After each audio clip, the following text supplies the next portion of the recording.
Hello, folks. Just from Naomi and myself and my family, we want to wish you all just a wonderful, wonderful, Merry Christmas, and for God's absolute best to chase you down for the rest of the year, that you would have peace and enjoy the season, all right? I want to take this, of course, as an opportunity to share just a couple of thoughts.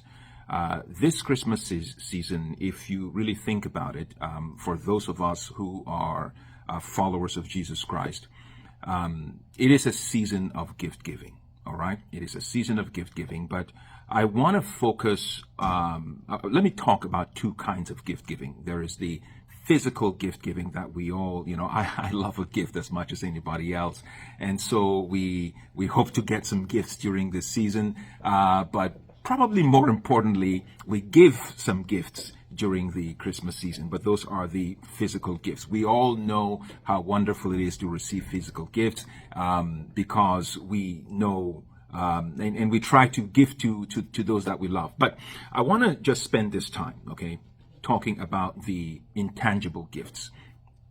Just got off a radio show that we do Sundays at 2 o'clock.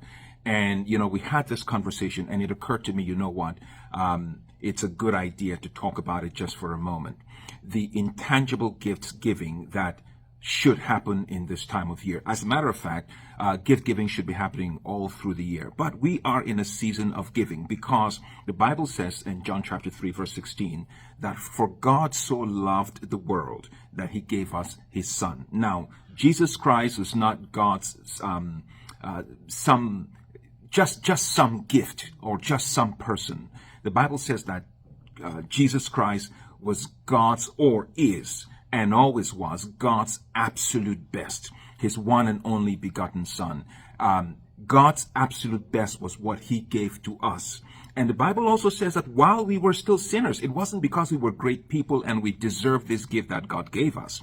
It was given to us. God gave this gift of his son, Jesus Christ, to us because he wanted to reconcile us to himself. He wanted us to know how valuable we are to him. And so he gave his best as a demonstration of that. So gift giving is perfectly okay. Of course, there is the tendency for some people to get carried away with the physical gift giving. And that is probably because it is a lot easier to give physical gifts than it is to give some of these intangible gifts that I want to talk about. Consider this. Time.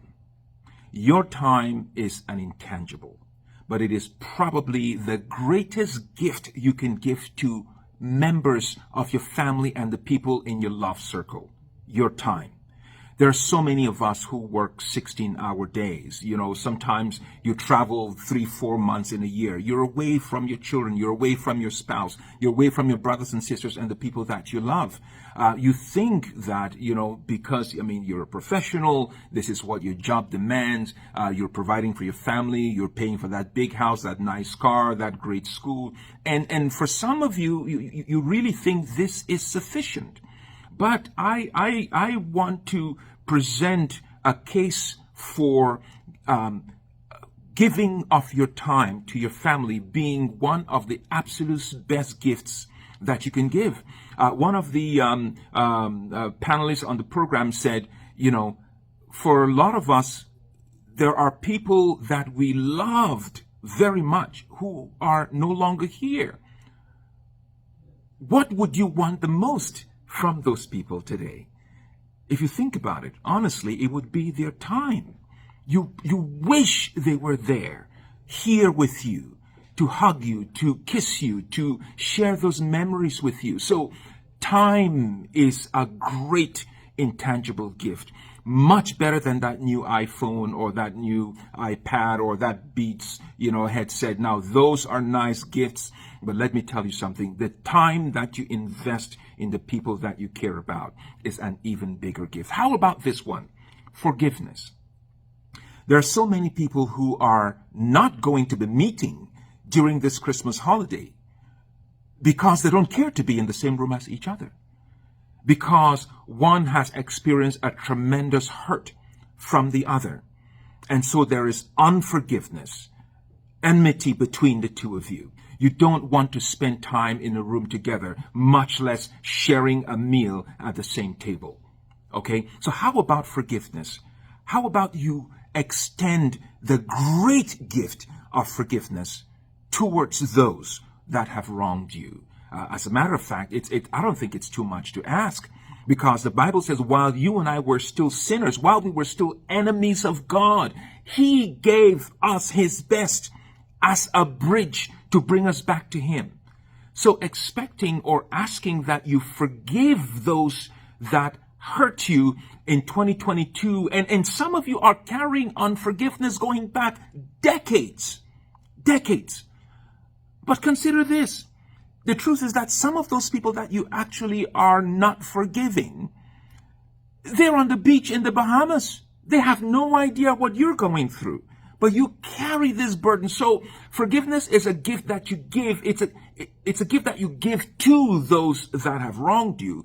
But believe me, my brother, my sister, more importantly, the gift of forgiveness you give to yourself the most, because you are the one carrying this burden, this weight around you. It's causing your physiology to be ill. You are unwell. Your blood pressure is up. You are sick because you're carrying this weight of hurt and unforgiveness. Yes, I'm not saying that the pain of the hurt is necessarily going to go away immediately. And I'm not saying that you forgive and become chums with this person that hurt you so terribly. But you have to let go of this anger and upset that you have towards them. It is for your benefit, and it's for theirs as well. You let yourself out of the prison that unforgiveness has locked you into. And so you experience a new freedom. And you do the same for them as well. Especially if they don't deserve it. Especially if they don't deserve your forgiveness. Let forgiveness be a major gift that you give to those that are in your love circle this holiday season, this Christmas season. And then the last one, there's so many of them. I want to talk about this last one. The intangible gift of encouragement. Be what the Bible calls, we call in the Christian circle, we call it a Barnabas.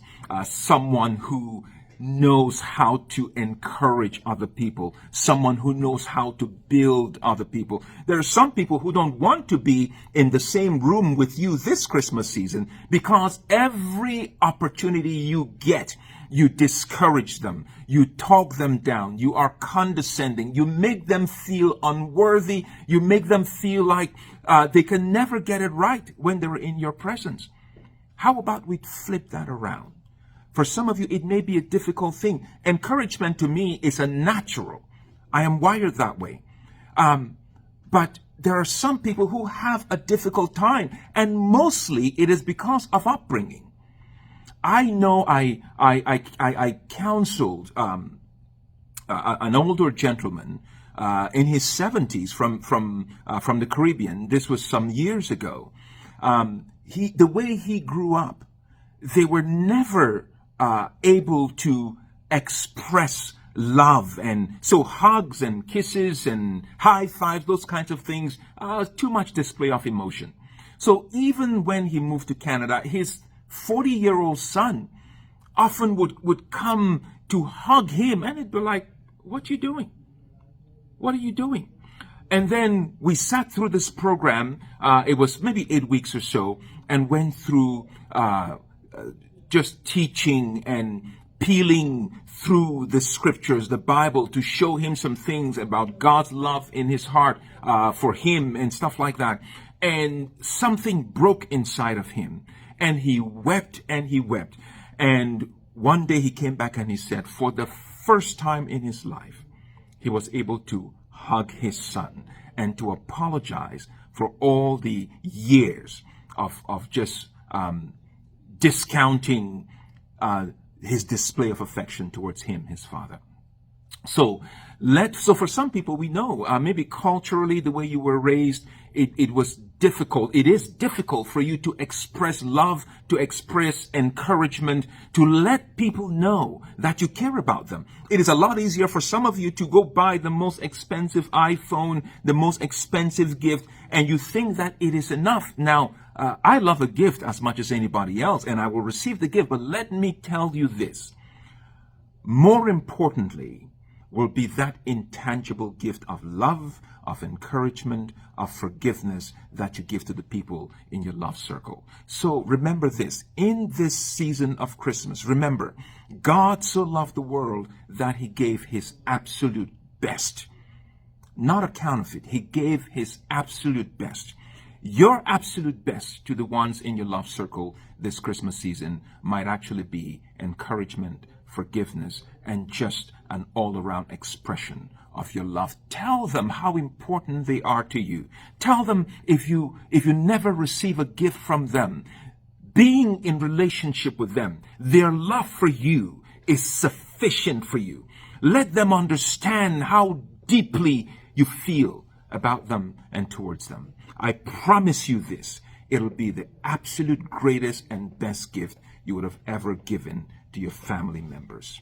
Okay, so again, from our ministry, Sam Teeter Ministries, from Enrich Family of Companies, and especially from my family, and most importantly, from my dear wife of 33 years, Naomi, we wish you a very, very Merry Christmas and pray that you will experience the abundance of God's love and his provision and his gift giving in your life this Christmas season. God bless you. We love you. Enjoy yourself, and we will see you next time. Bye-bye.